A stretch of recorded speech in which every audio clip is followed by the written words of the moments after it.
En nous promenant près du volcan d'Oscar Niemeyer et sur la passerelle François Le Chevalier ces jours-ci, un détail insolite a forcément dû vous interpeller. En plein cœur du bassin du commerce, alors que le thermomètre affiche des températures estivales, une œuvre semble flotter sur l'eau. Il s'agit d'Iceberg, une nouvelle sculpture éphémère de Gaspard Combe. Et cette structure blanche flottante faite de polystyrène n'est pas là par hasard, car il s'agit du coup d'envoi de la 10e édition d'Un été au Havre 2026. Sous la direction artistique de Gaël Charbot, un grand parcours gratuit anime la ville du 27 juin au 20 septembre. Et cette réalisation fait sans doute partie des problématiques actuelles.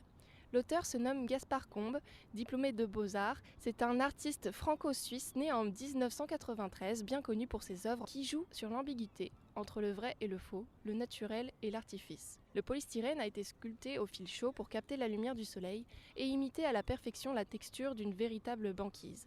Mais si l'œuvre surprend, c'est parce qu'elle a été pensée pour faire corps avec l'architecture de la ville. Cette œuvre éphémère a la particularité d'être intégralement recyclable et cherche avant tout à éveiller notre conscience écologique. Et pour en savoir plus sur son impact et son accueil auprès du public, j'ai ainsi l'honneur d'accueillir Karl au micro. Bonjour. Bonjour à toutes et à tous. Je suis médiateur culturel et je vous souhaite la bienvenue devant les icebergs. Comment se passe ta médiation ? Tout naturellement. À la base, moi je partage là, parce que je suis artiste également, donc je partage cette passion artistique à travers l'interprétation, à travers le fait de faire comprendre davantage l'œuvre aux visiteurs. Ça, c'est un bonheur. Donc je le fais de façon spontanée.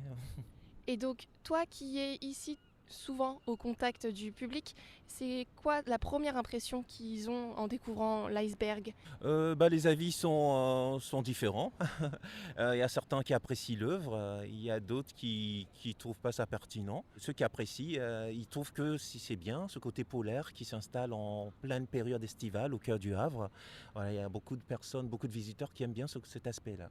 Et de quelle manière, selon toi, l'art, elle peut justement toucher l'espace public beaucoup plus fortement qu'un discours plutôt engagé, quoi ? Déjà, l'art, c'est exposé, c'est visible. Et les icebergs, là, c'est vraiment au milieu, au cœur d'un endroit emblématique du Havre. Et le dialogue s'opère avec la passerelle François Le Chevalier, avec le volcan et avec l'architecture d'Auguste Perret aussi. Donc c'est visible et ça impacte directement, ça touche plus facilement. Et dis-moi, qu'est-ce que tu peux dire au niveau de la longueur, de la largeur, vraiment de cette œuvre, en fait, finalement ? Ouais. L'installation fait une hauteur de 10 mètres et la plus grande arche, c'est-à-dire le plus grand iceberg, fait 13 mètres en termes de diamètre et les autres icebergs de part et d'autre font 5 mètres de diamètre. Voilà. Et combien de temps ça a pris justement pour tout installer ? 2 semaines. Et donc il y a eu une étape où on les a posés là, où nous sommes, pour l'installation du polystyrène et tout, pour voir si tout était bien dans les normes. Et après, il y a eu l'installation dans le bassin. Et j'ai cru comprendre qu'il y avait une référence vis-à-vis de la fonte glaciaire. Qu'est-ce que tu peux me dire par rapport à ça, en particulier la représentation directe qu'elle a sur Le Havre ? Le réchauffement climatique, ça touche tout le monde.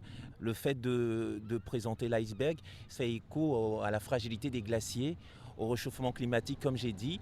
Et y a une autre œuvre aussi, Corallium, qui est en résonance avec les icebergs. Ça ramène au coraux. Donc le réchauffement de ces récifs-là, c'est la symbolique aussi du réchauffement climatique. Voilà. Et ces deux œuvres on a également choisies dans le cadre de cette édition d'Un été au Havre, ça va dans le sens d'inciter tout le monde à faire attention, à s'interroger sur le climat, le réchauffement climatique. Voilà.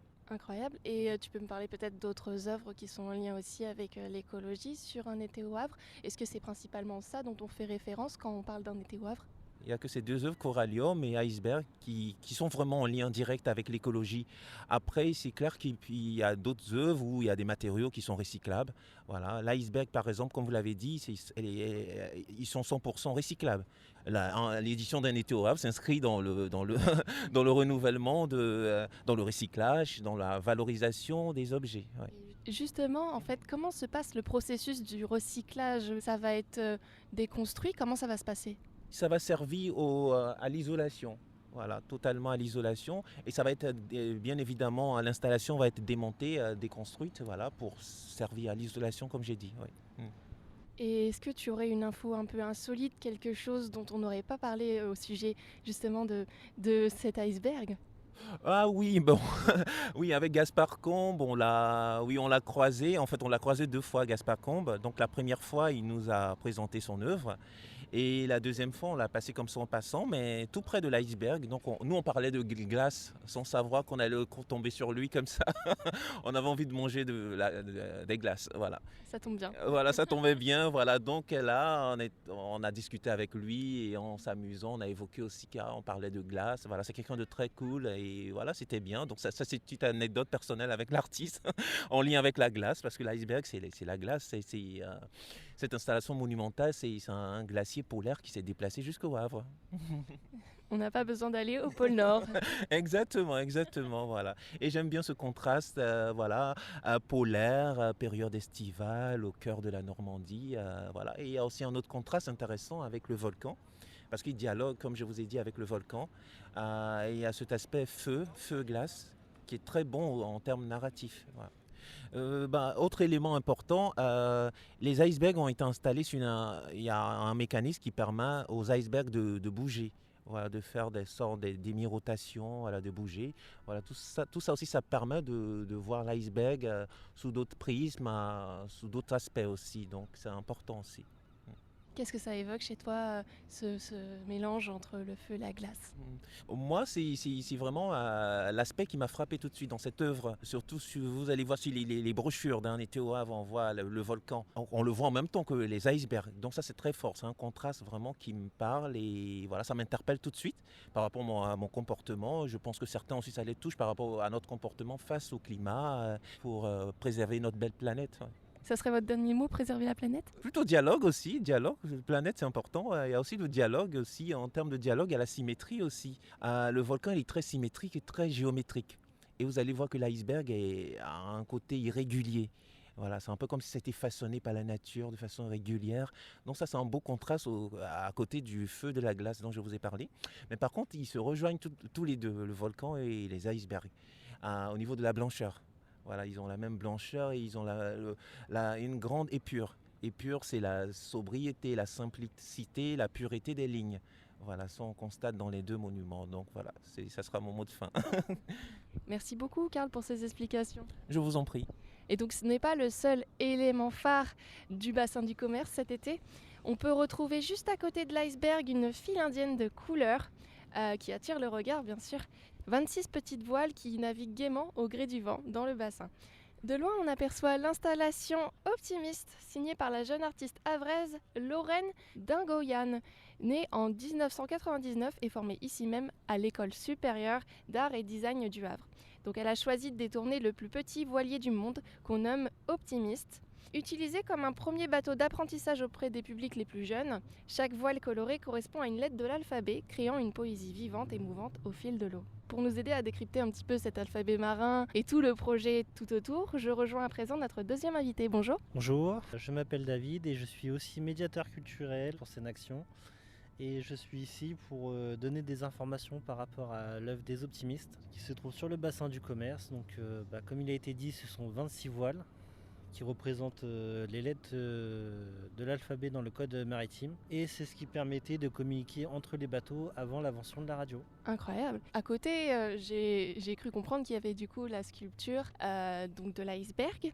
Pourquoi ces deux œuvres cohabitent-elles dans le même endroit? Comment elles se complètent dans l'esprit des visiteurs? Il faut savoir que Les Optimistes, c'est une réédition de 2022. Et ensuite, avec cette grande structure qui est dans le bassin, les optimistes peuvent passer en fait à travers l'arche. Donc ce qui est une expérience assez incroyable quand on le vit. Normalement, il y a un endroit où on peut s'inscrire pour des activités gratuites sur le bassin.